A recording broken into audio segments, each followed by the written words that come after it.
सुरभि की माँ किरण देवी और छोटा भाई सौरभ 3 लोग थे सुरभि के परिवार में। पिताजी का लंबी बीमारी के बाद 2 वर्ष पहले निधन हो गया था और अब उनके मरने के बाद ये लोग सब किराए पर रहते थे। माँ किरण देवी ठेले पर नूडल्स बनाकर बेचा करती थी।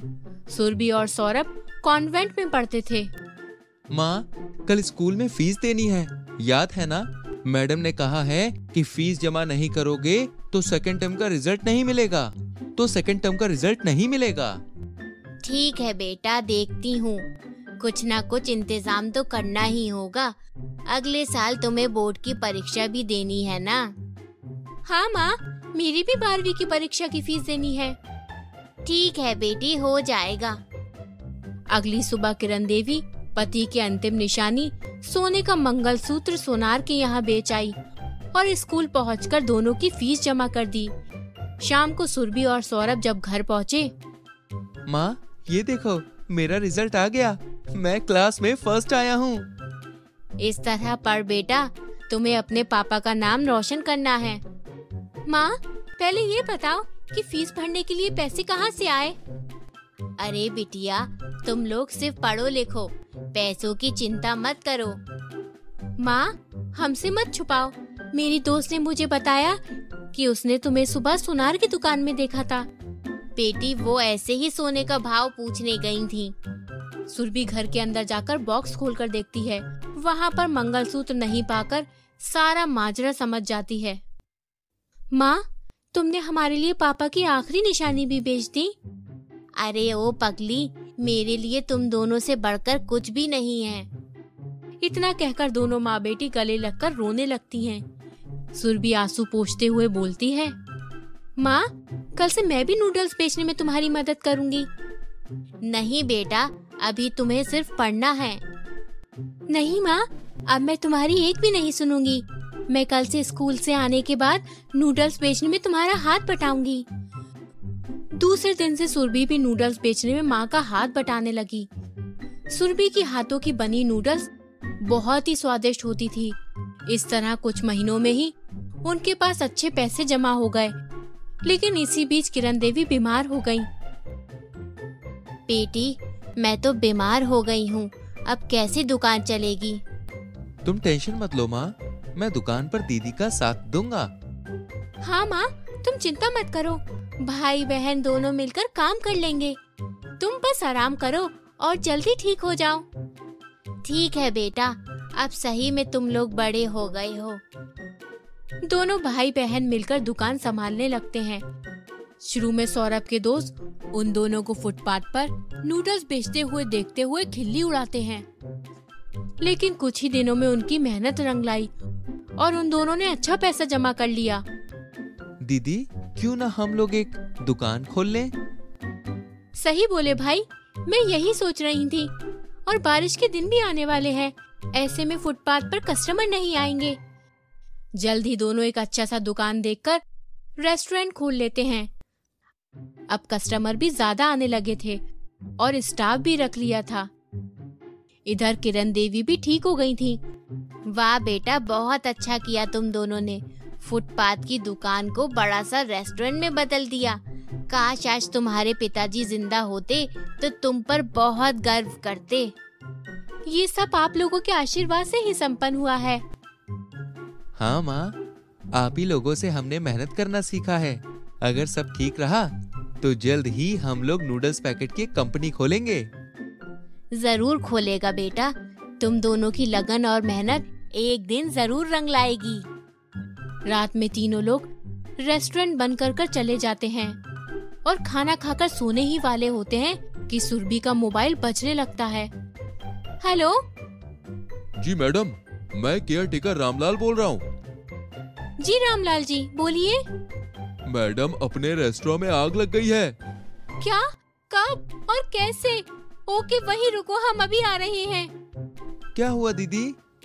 किसका फोन था बिटिया, क्या हुआ? माँ, अपने रेस्टोरेंट में आग लग गई है। सौरभ, तुम फायर ब्रिगेड वालों को फोन करो और मेरे साथ चलो। रुको बेटा, मैं भी साथ चलती हूँ। रेस्टोरेंट में भयानक आग लग जाती है। सब जलकर खाक हो जाता है। फायर ब्रिगेड वाले अभी भी आग बुझा रहे थे। दोनों माँ बेटे के आंसू नहीं थम रहे थे। बस सुरभि उन दोनों को संभाले हुई थी। रामलाल जी, पता करिए हमारे स्टाफ में से किसी को कुछ हुआ तो नहीं ना? नहीं मालकिन, भगवान का शुक्र है कि किसी को कुछ हुआ नहीं। चलो कोई बात नहीं, हम सब मिलकर फिर से रेस्टोरेंट खड़ा कर देंगे। किरण देवी और सौरभ फिर से रेस्टोरेंट नहीं खोलना चाहते थे, लेकिन सुरभि ने अपना साहस नहीं खोया और फिर से मेहनत करी और एक रेस्टोरेंट खड़ा कर दिया। जल्दी अपनी मेहनत और लगन से उसने नूडल्स की कंपनी खोल दी, जिसमें हजारों स्टाफ काम कर रहा था। कुछ ही महीनों में उसकी नूडल्स कंपनी ब्रांड बन गई। सौरभ आगे की पढ़ाई के लिए अमेरिका चला गया। सुरभि ने अपना पुराना घर खरीदकर उसको आलीशान बंगला बना लिया। किसी समुंदर में सुनैना नाम की खूबसूरत जलपरी रहती थी। फिर कुछ समय बाद सुनैना जलपरी की शादी समुंदर में रहने वाले एक अच्छे लड़के से तय हो जाती है। लेकिन इस बात से रीटा जलपरी को बहुत जलन होती है। मैंने सुना है समुंदर के एक अमीर घर में सुनैना जलपरी की शादी होने वाली है। सच में सुनैना जलपरी बहुत किस्मत वाली है जो उसे इतना अच्छा रिश्ता मिला है। चिंता मत करो, मेरे रहते सुनैना जलपरी की शादी कभी उस घर में नहीं हो पाएगी। फिर अगले दिन जब सुनैना जलपरी अपने कमरे में सो रही थी कि तभी रीटा जलपरी चुपके से वहां दाखिल हो जाती है और सुनैना जलपरी के बालों में जादुई तेल डालकर वहां से भाग निकलती है। अगले दिन सुनैना जलपरी को होने वाला पति विशाल उसे खाना खिलाने समुंदर के एक बहुत ही बड़े रेस्टोरेंट में ले जाता है। तभी अचानक सुनैना के सर पर ढेर सारी जुए देख विशाल हैरान रह जाता है। अरे सुनैना, ये सब क्या है? तुम्हारे सर पर तो ढेर सारी जुए मौजूद हैं। नहीं नहीं विशाल, मेरे सर पर जुए नहीं है, ये तुम कैसी बातें कर रहे हो? तभी वहाँ रीटा अपनी सहेलियों के साथ आ जाती है। सुनैना, तुम्हारे बालों पर तो ढेर सारी जुएं घूम रही है, लगता है तुम ठीक तरह से अपने बालों को साफ नहीं करती। इतना कहकर रीटा सुनैना के बालों से जुएं पकड़कर सामने टेबल पर रख देती है। ये देख सुनैना को अपनी आंखों पर यकीन नहीं होता। तभी वहाँ रेस्टोरेंट की मालकिन आ जाती है। चलो तुम इसी वक्त मेरे रेस्टोरेंट से बाहर हो जाओ, वरना तुम्हारे बालों में मौजूद जुएं यहाँ आए दूसरे जलपरियों के बालों में चली जाएंगी। चलो निकलो यहाँ से। इस तरह एक एक कर वहाँ मौजूद सभी जलपरियाँ सुनैना जलपरी की बुराई करने लगती हैं। ये देख विशाल को बड़ी बेइज्जती महसूस होती है और वो नाराज होकर वहाँ से चला जाता है। उसके बाद सुनैना जलपरी को भी रेस्टोरेंट से बाहर भगा दिया जाता है। ये सब मेरे साथ क्या हो रहा है? अचानक एक ही दिन में मेरे सर पर इतनी सारी जुएं कहाँ से आ गई? मुझे फौरन अपने सर की जुओं को खत्म करना होगा, वरना विशाल मुझसे शादी नहीं करेगा। उसके बाद सुनैना जलपरी बहुत सारी दवाई और शैम्पू लगाकर जुओं को खत्म करने की कोशिश करती है, लेकिन उसके सर की जुएं दिन ब दिन बढ़ती ही जा रही थी। धीरे धीरे पूरे समंदर में सुनैना जलपरी का मजाक उड़ाया जाने लगता है। इस बात से सुनैना जलपरी को बहुत बुरा लगता है और वो अकेले रहने लगती है। इस तरह एक दिन सुनैना जलपरी समुंदर के चट्टान पर उदास बैठी थी कि तभी वहाँ गौरव नाम का लड़का मछली पकड़ने आता है। अरे इतनी खूबसूरत जलपरी इस तरह दुखी क्यों बैठी है? फिर गौरव सुनैना जलपरी के पास जाकर उसके दुखी होने का कारण पूछता है। सुनैना जलपरी अपने सर पर मौजूद जुओं के बारे में गौरव को बताते हुए रोने लगती है। देखो, तुम्हें दुखी होने की जरूरत नहीं है, मेरी माँ जादूगरनी है, तुम मेरे साथ चलो, वो तुम्हारे सर के जुओं को हमेशा के लिए खत्म कर देगी। उसके बाद गौरव सुनैना जलपरी को अपने घर ले जाता है और अपनी माँ को सुनैना जलपरी की परेशानी बता देता है। लगता है इसके सर पर किसी ने जानबूझकर खतरनाक जादुई दवाई डाली है, जिसके असर से इसके बालों में जुएं बढ़ती ही जा रही हैं। लेकिन फिक्र मत करो, मैं अभी इसका इलाज कर दूंगी। उसके बाद गौरव की माँ अपनी अलमारी से एक जादुई गुलाब निकालकर सुनैना जलपरी के बालों पर लगा देती है। फिर अगले ही पल सुनैना जलपरी के बालों में मौजूद सारी जुएं गुलाब के फूल के अंदर चली जाती हैं।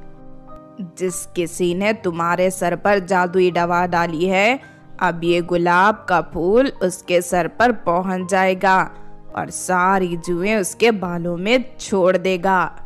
उसके बाद वो गुलाब हवा में उड़ता हुआ रीटा जलपरी के बालों में पहुंच जाता है और देखते ही देखते रीटा जलपरी के बालों पर ढेर सारी जुएं घूमने लगती है।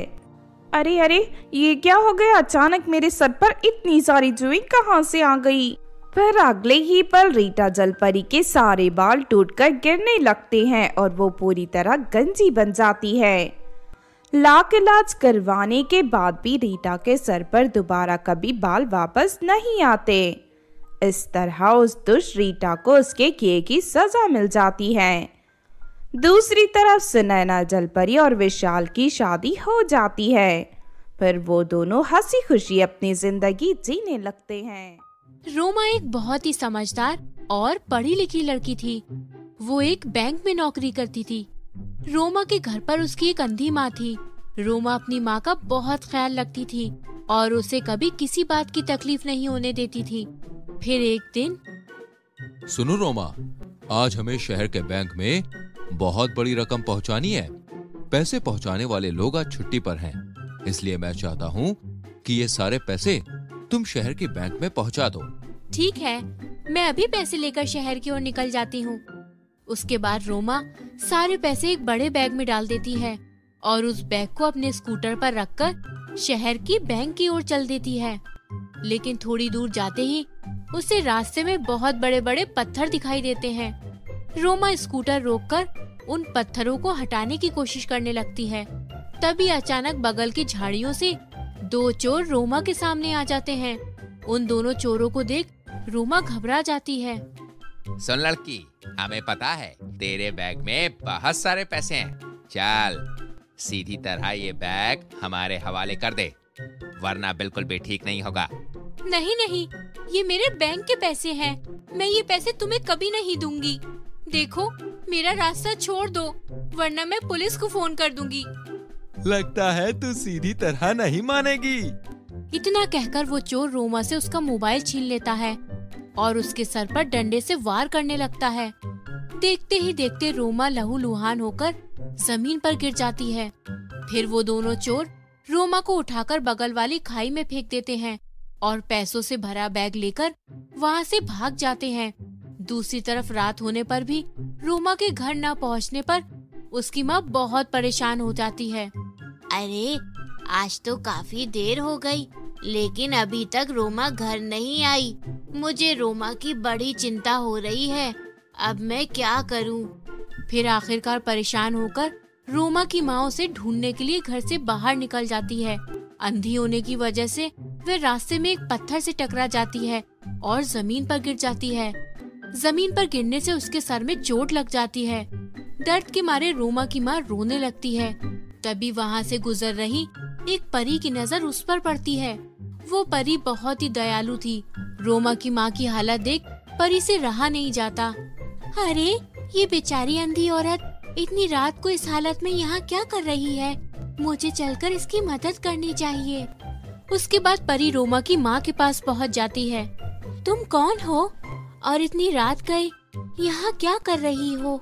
मेरी बेटी अभी तक घर नहीं लौटी।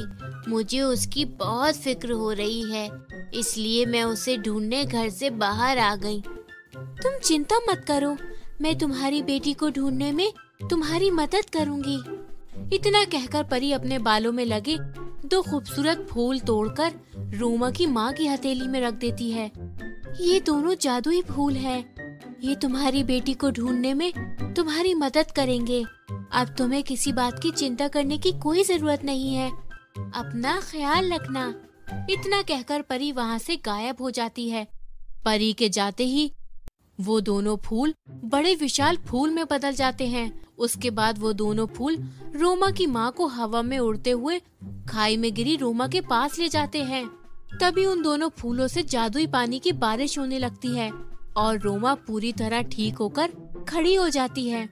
अपनी माँ को देख रोमा उसे गले लगा लेती है। अपनी बेटी को सही सलामत पाकर रोमा की माँ बहुत खुश होती है। उसके बाद रोमा अपनी माँ को अपने साथ हुई सारी घटना बता देती है। माँ, अगर मुझे बैंक के पैसे वापस नहीं मिले तो बैंक वाले मुझे पकड़कर जेल में बंद कर देंगे। बेटा, तू चिंता मत कर, ये दोनों जादुई फूल हमारी मदद करेंगे। सुनो जादुई फूल, उन दोनों चोरों को पकड़ने में हमारी मदद करो। रोमा की माँ का इतना कहना था कि वो दोनों फूल रोमा को लेकर हवा में उड़ते हुए उन दोनों चोरों के घर पहुँच जाते हैं। अचानक अपने सामने रोमा को देख दोनों चोर सख्ते में आ जाते हैं। अरे, ये लड़की जिंदा कैसे बच गई? चलो मेरे पैसे मुझे वापस करो, वरना तुम दोनों का अंजाम बहुत बुरा होगा। लेकिन वो दोनों चोर रोमा को पैसे देने से इनकार कर देते हैं। तभी दोनों जादुई फूलों के अंदर से ढेर सारे बड़े बड़े कांटे बाहर निकलकर चोरों के शरीर में चुभने लगते हैं और देखते ही देखते उन दोनों को बुरी तरह घायल कर देते हैं। ये देख वो दोनों चोर घबराकर रोमा से माफी मांगने लगते हैं। हमें बचा लो, वरना ये कांटे हमारी जान ले लेंगे। ये लो तुम्हारे पैसे। हमें कोई पैसे नहीं चाहिए, बस हमारी जान बख्श दो। दोनों चोरों को रोते हुए देख रोमा उन्हें माफ कर देती है। उसके बाद वो पैसों से भरा बैग अपने कंधे पर टांग लेती है और उन दोनों जादुई फूलों को पकड़ लेती है। उसके बाद वो दोनों जादुई फूल रोमा को हवा में उड़ाकर उसे उसकी माँ के पास पहुँचा देते हैं। फिर अगले दिन रोमा सारे पैसे बैंक में जमा कर देती है। इस तरह सब कुछ ठीक हो जाता है और वो दोनों जादुई फूल हमेशा के लिए रोमा के साथ उसके घर पर रहने लगते हैं।